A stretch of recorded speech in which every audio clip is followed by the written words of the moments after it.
जोहार दोस्तों। और आज हम लोग बात करेंगे कि जब जनाजा उठे तो जमाना रो पड़े, ऐसा काम करना चाहिए लोगों को। साथ ही साथ हम लोग ये भी बात करेंगे कि मेन कि कल के जो है मुख्यमंत्री का घेराव जो होना है या होना था, ये कहिए कि अब ये था में चला हो गया, क्योंकि एक नैतिकता जो बन रही है कि कैबिनेट के मंत्री जगन्नाथ महतो जी नहीं रहे, तो वैसी परिस्थिति में बन जाता है कि सब लोग यही आरोप लगाने लगेंगे कि ये लोगों को कुछ मतलब नहीं है, झारखंड के किसी के घर में जो है सो मौत हो गई है और ये लोग जो है अपना चेहरा चमका रहा है। दोस्तों, हम जान रहे हैं कि उनकी मृत्यु हुई है और आकस्मिक मृत्यु हुई है। अब क्या कहिएगा, ये हम लोगों का दुर्भाग्य कहिए या सौभाग्य। अब हम लोग कभी उम्मीद भी नहीं कर सकते थे कि वह माननीय मंत्री जी का इस प्रकार से घटना हो जाएगी, कभी नहीं उम्मीद किए थे, क्योंकि अभी उम्र ही क्या हुई थी, अभी तो 56 साल की उम्र ही थी। यहाँ तो 80, 85 या 90 वाला आदमी सब चल रहा है बढ़िया से। लेकिन अब जो हम लोगों का यहाँ सबसे बड़ी बात है कि कल से लैब टेक्नीशियन और पीजीटी का फॉर्म भरना शुरू हो गया है। आप इधर ये शुरू कर दिए हैं और इनका इधर अंत हो गया है। अब समझ में नहीं आ रहा है कि ये शुरू किए हैं, इससे कितने लोगों का अंत होगा, कितने झारखंडियों का अंत होगा। 1932 के खतियानधारी जो वह सपोर्टर थे, उनकी मृत्यु हो गई है। अब मैं बता रहा हूं दोस्तों कि हकीकत यही है कि आप अपने जन्म में जो है, अब ये जन्म लेने से मृत्यु तक आपने क्या किया है, वो सारा कर्म मरने के बाद दिखता है। कि कितने आपके जाने के बाद में आह करते हैं, ओह बहुत अच्छा आदमी था, वो शोक व्यक्त करते हैं। लेकिन अगर यदि यही इसी दुनिया में जो कुछ लोग हैं कि अगर यदि वह चले जाते हैं इस दुनिया से, तो उनके सामने 2-4 बढ़िया गाली शब्द दे करके उसका नाम लेते हैं। मित्रों, यही कहना है कि हमारे माननीय मंत्री जी का इस प्रकार से हो गया, तो हम लोग क्या करें कि नहीं करें, बहुत भारी दुविधा है।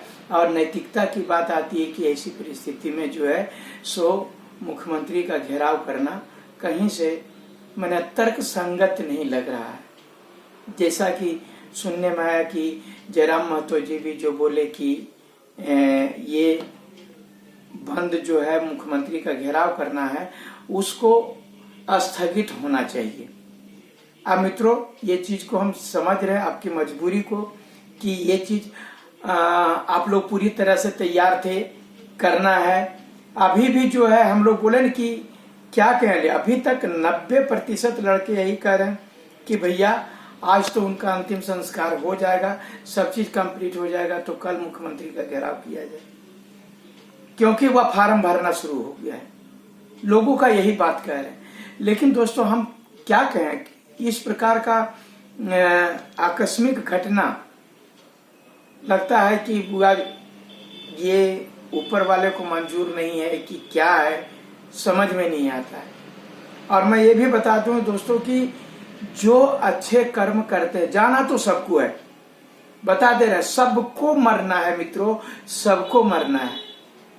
और मरने के बाद उसका क्या नसीब होता है, उसका क्या कर्म का फल होता है, जो कि जब मैंने उनकी मृत्यु होती है, यानी जब जनाजा उठता है और अगर यदि जमाना रो पड़ता है, तो आप समझिए कि आपने बहुत अच्छा कार्य किया है।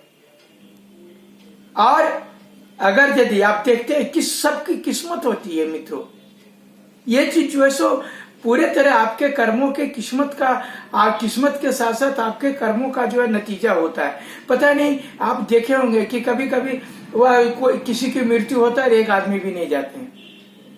क्यों नहीं जाते? वो क्या 70, 80 साल, 20 साल, 50 साल में कुछ नहीं किया?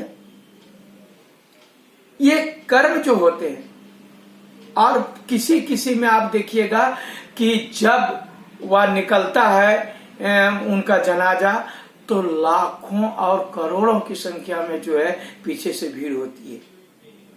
अगर यदि किसी प्रकार से जो निधन होता है तो वो लोग खाना पीना पूरी तरह से उपवास कर देते हैं, कितनों दिनों तक शोक मनाते हैं, रोते रहते हैं। ये आपके कर्मों का फल है।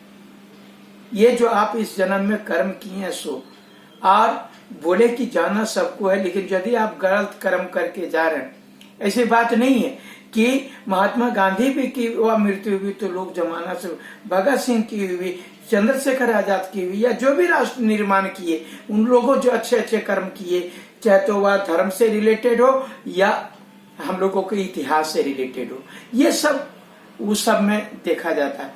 लेकिन एक दूसरी तरफ कोई आतंकवादी मर जाए, कोई उग्रवादी मर जाए, या कोई समाज का या सामाजिक तत्व मर जाए, तो बोलता है, सीधे बोलता है कि ठीक है हुआ, मर गया, नतीजा करके मार दिया था, बढ़िया हुआ। और दो चार शब्द जो है उपनाम लगा करके, जो आप जानते ही हैं कि उनका जैसे तैसे गाली गलौज करके उसका नाम, तो ये चीज है, जाना सबको है। इसलिए सभी को जो है अच्छा कर्म करना चाहिए, क्योंकि आपका जिस प्रकार से हम लोग कहें जिंदगी भर पढ़ते हैं, कोई परीक्षा की तैयारी 5 महीना 6 महीना 5 साल 10 साल करते हैं, और सबका नतीजा कब दिखता है, आपने कितना पढ़ा, कैसे पढ़ा, वो परीक्षा में दिखता है।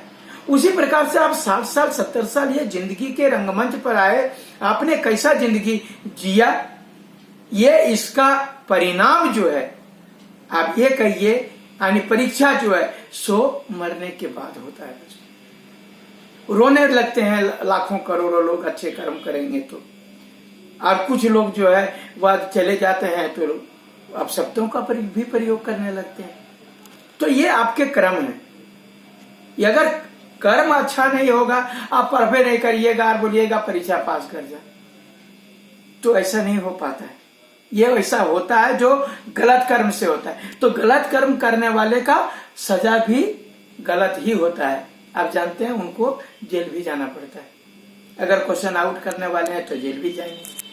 और वैसे लोग जो, अगर यदि ऐसे लोगों का बददुआ भी लगता है, मान लीजिए हम पढ़ाई किए, हम गरीब बच्चे हैं, मैंने पूरी ईमानदारी से, अब हमारी ईमानदारी को खत्म करके आप क्वेश्चन आउट करके आप यदि पास कर जाइएगा तो कहीं ना कहीं बददुआ लगेगी, निश्चित रूप से लगेगी। इसलिए आप तमाम छात्रों से हम आग्रह करेंगे कि हम लोगों को आप सजेशन दीजिए, लिखिए कि क्या करना चाहिए।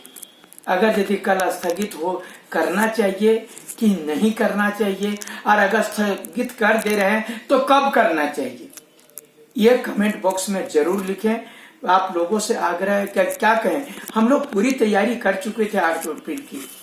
आप लोगों से मैंने प्रत्येक वीडियो में कह रहा था कि 8 अप्रैल को मुख्यमंत्री घेरा।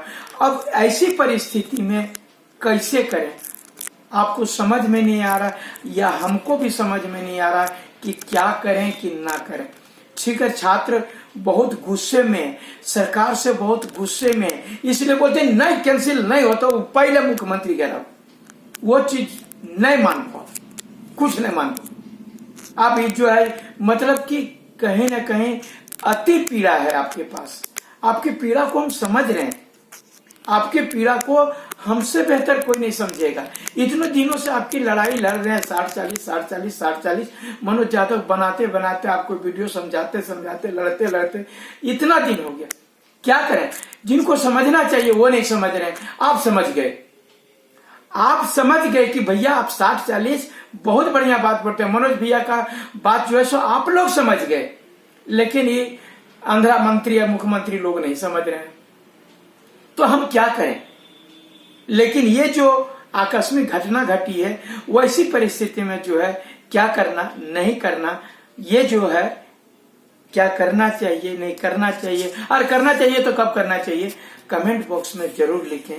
धन्यवाद।